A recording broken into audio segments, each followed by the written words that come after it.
साथ में नज़र डाल लेते हैं हम निफ्टी आईटी पर भी। और निफ्टी आईटी सारी आशंकाएं अपनी जगह, लेकिन गैप भर चुका है।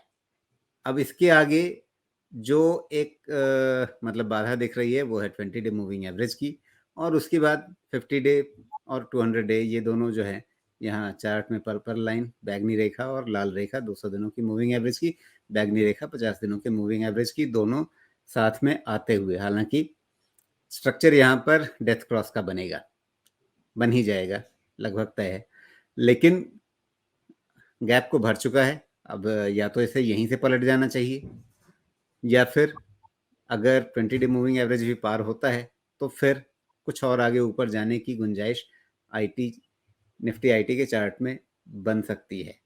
क्या करेंगे फिर?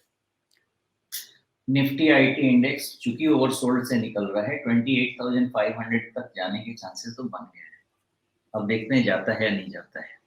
वहां तक जाने के चांसेस बन रहे हैं निफ्टी आईटी के, लेकिन जो फंडामेंटल अनसर्टेनिटी है वो खत्म नहीं हुई है मेरे ख्याल से।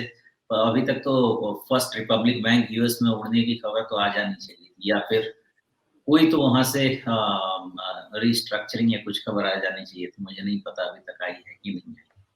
जो बैंक में हिडन इश्यूज हैं वहां पे, जो अभी तक पूरी तरह से अनर्थ नहीं हुए हैं, इस अनसर्टेनिटी में मुझे नहीं लगता कि आईटी पे बहुत ज्यादा बुलिश होना अभी सही रहेगा। 28,500 तक कवरिंग होने के चांसेस हैं। उसके बाद इवैल्यूएट करेंगे जब तक फंडामेंटल इश्यूज एड्रेस नहीं होते हैं, बिकॉज वैल्यूएशन फेवर में नहीं है। इसलिए मुझे लगता है कि जो निफ्टी आईटी का स्ट्रक्चरल ब्रेकडाउन है वो कंप्लीट ठीक होने का वेट करना पड़ेगा, और उसकी अभी विजिबिलिटी नहीं है। तो शॉर्ट कवरिंग की विजिबिलिटी थी जो कि एक्सप्लेन कर दिया था, लेकिन अभी वहां से कंप्लीट अपसाइड आने की विजिबिलिटी नहीं है। रिजल्ट मिक्स्ड है, ऐसा नहीं है कि एक्सीडेंट्स नहीं हो रहे हैं। एक्सीडेंट्स तो मैं नहीं कहूंगा, लेकिन एक्सपेक्टेशन बिलैड तो जरूर है।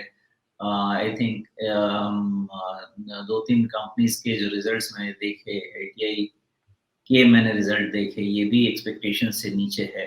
तो मिक्स्ड रिजल्ट तो आ रहे हैं, कंप्लीट एक तरफ का रिजल्ट नहीं आ रहा है। मोर देन दैट, अगर एक क्वार्टर में इतना व्यू चेंज हो गया है कि आगे का 1-2 साल नहीं समझ में आ रहा है, तो हो सकता है कि अगले क्वार्टर में और भी व्यू चेंज हो जाए। जब तक यूएस के बैंक्स के सिचुएशन हम कंप्लीटली समझ नहीं लेते हैं, या वहां से कंप्लीटली बाहर निकल के नहीं आ जाते हैं, आईटी का प्रॉब्लम दो क्वार्टर का प्रॉब्लम हो सकता है, और इसलिए वेटिंग वॉच में है।